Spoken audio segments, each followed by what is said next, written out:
తెలంగాణ రాష్ట్ర SC ST ఐక్య సంఘటన ఆధ్వర్యంలో హైదరాబాద్లోని తెలుగు యూనివర్సిటీ డాక్టర్ నందమూరి తారక రామారావు కళామండపంలో సాంఘిక న్యాయం, రాజ్య సమానత్వం, రాజ్యాంగ సమాలోచన సభ జరిగింది. ఈ కార్యక్రమానికి ముఖ్య అతిథులుగా మాజీ ఐఏఎస్ అధికారులు అలంగుర్తి విద్యాసాగర్, చల్లోటి ప్రభాకర్లు, జాతీయ ఎస్సీ రైట్స్ ప్రొటెక్షన్ సొసైటీ అధ్యక్షులు నాగేశ్వరరావు, ఎస్సీ అసోసియేషన్ అధ్యక్షులు కార్యదర్శులు నరసింహులు, బాలకృష్ణ, ప్రొఫెసర్ చందునాయక్, ఏకూరి తిరుపతి, నాట్య కళామండలి మాస్టర్జీ ప్రొఫెసర్ రాజలింగం జ్యోతి ప్రజ్వలన గావించి వందే మాతరం గీతంతో సభ ప్రారంభించిన నిర్వాహకులు సుదర్శన్ బాబు.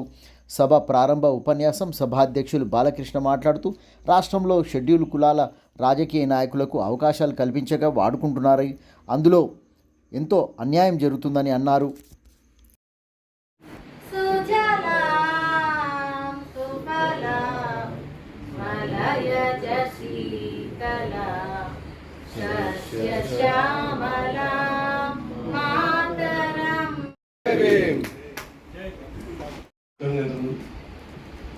ధన్యవాదాలు తెలియజేస్తూ ఈరోజు కూడా మేము రాజ్యాధికారానికి అర్హులము చెప్పి ఆ పార్టీ చెప్పుకోవడానికి వీలవుతుంది. కాబట్టి వీళ్ళ ఖచ్చితంగా అన్ని సీట్లు ఇస్తారు.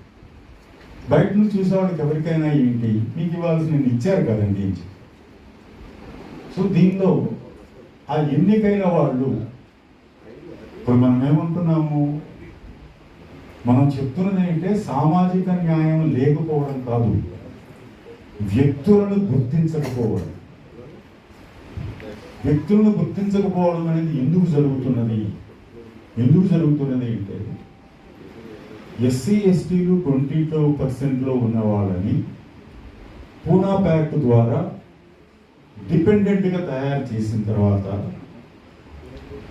వీళ్ళందరూ రకరకాల పార్టీల్లో ఉన్న తర్వాత వీళ్ళకి ఒక సామాజికమైన బలం అంటూ ఉండే అవకాశం లేదు.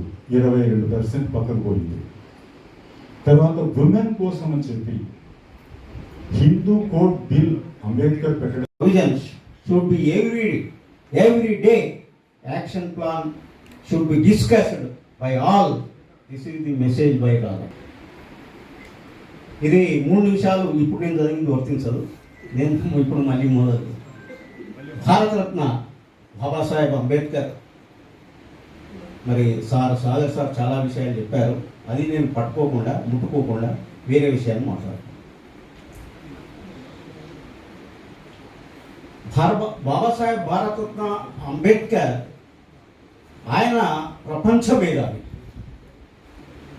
ప్రపంచంలోనే ఆయన గొప్ప విద్యావేత్త. ఆయన ఎన్నికల్లో పోటీ చేస్తే మనమే ఆయన్ని ఓడించాం. అంటే దాన్ని తుడుకోకుండా మీరు చిన్నగా చేయండి, మీకు అందరూ తెలిసి ఎట్లా చిన్న చేయాలి. ఆ గీత కంటే ఒక పెద్ద గీత గీస్తే అది చిన్నగా అయిపోతుంది. కానీ ఆ గీత కంటే పెద్ద గీత గీసేటువంటి యొక్క తాత్విక భూమిక ఏంటి, దీనికి సంబంధించినటువంటి తాత్విక భూమిని మీరు గమనిస్తే తప్పకుండా మనం అనుకున్నటువంటి ఈ సమస్య పరిష్కారం దొరుకుతుంది నేనైతే అనుకుంటున్నాను. మిత్రులారా, ఇప్పుడు ఆ మధ్యలో ఒక మహాతల్లి వచ్చింది, ఓల్డ్ సిటీకి పోటీ చేసిందని. రాగానే రాజ్య రంభ మనకు మాకు భాగవతులు ఇక్కడ బాగుతో కట్టారు. మాకు ఫస్ట్ అన్వేషణ కట్టి రంభ వేషం రంభను యమ్మ జంబారి సభలో వచ్చిందో రాజు ఎక్కడికి నాడు ఒక రాష్ట్ర అధ్యక్షుడికి ఏ కోవలో కూడా సరిపోయిన నాయకులు ఉన్నారు మన దగ్గర ఉన్నారు. మన చింతా సామమూర్తి గారు కానీ, మన రామలన్న కానీ, ఇలా చాలా మంది నాయకులు తమ జీవితాలను పూర్తిగా అర్పించేశారు పార్టీ కోసం. వాళ్ళకి ఏమి లేదు, వాళ్ళ యవనాన్ని దారపోశారు, సంసార సుఖాన్ని వదిలేశారు. వాళ్ళది ఏంటంటే ambition party party party. BJP మా ప్రాణం, మా పార్టీ, దాన్ని తప్పించి లేదు. వాళ్ళకు వేరే పార్టీ వైపు చూడలేదు, వేరే దీని వైపు పోలేదు.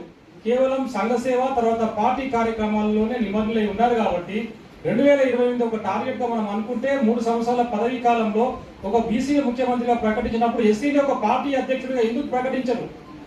అర్హులైన ఉన్న వాళ్ళు ఒక చింతా సామమూర్తి లాంటి వారు ఉన్నప్పుడు వాళ్ళకి ఎందుకు ఆ స్థానాన్ని ఇవ్వరనేది ఈ కార్యక్రమం యొక్క ముఖ్య ఉద్దేశం, కానీ వేరేది కాదు. మీరు బీజేపీ పార్టీ తప్పంటే మరి బీజేపీ పార్టీకి అధ్యక్షుడి వల్ల ఎందుకు కొట్లాడతాం? మీరు దయచేసి ఆలోచించండి. మా రాష్ట్ర అధ్యక్షులను మేము అభినందిస్తూ, మరి అట్లాగే మన కవి రాజలింగం అన్న గారు, అలాగే మన తిరుపతి అన్న గారు, is a very good professor. చూడండి, వేదిక మీద ఉన్న వాళ్ళు సామాన్యులు కాదు. అయితే తిరుపతన్న గారు ఎంత కష్టపడతాడో ఒక ప్రొఫెసర్గా మీరు ఇంకా ఆలోచించి చాలా తెలుసుకోవాల్సిన విషయం. అలాగే మాస్టర్జీ కళానిధి ఈరోజు ఈయన కన్నా ఒక రచనలో కానివ్వండి, కవిత్వంలో కానివ్వండి, ఒక మంచి మంచి సినిమాల్లో మంచి పేరు పొందిండు. కానీ నటన చేసినలోకే బిరుదులు వస్తున్నాయి, కానీ మరి ఆ నటనలకు కానివ్వండి. తొలగించిన గ్రంథమిది, తొలగించిన గ్రంథమిది, సర్వమానములు సమానమంటూ నేర్పిన గ్రంథమిది, ఇది నేర్పిన గ్రంథమిది. సామాన్యులను మాన్యులుగా తీర్చిన గ్రంథమిది, సామాన్యులను మాన్యులుగా తీర్చిన గ్రంథమిది. అందరి ఆకాంక్షలకు సాక్షిగా నిలిచిన గ్రంథమిది. తెలిసింది రోజే, తెలియాలి ప్రతిరోజే. మన రాజ్యాంగమే మనకందరికి పవిత్ర గ్రంథమని, ఇది పవిత్ర గ్రంథమని. ఇది బైబిలు ఖురాను భగవద్గీత కన్నా గొప్పదని, ఇది బైబిలు ఖురాను భగవద్గీత కన్నా గొప్పదని, కన్నా గొప్పదని.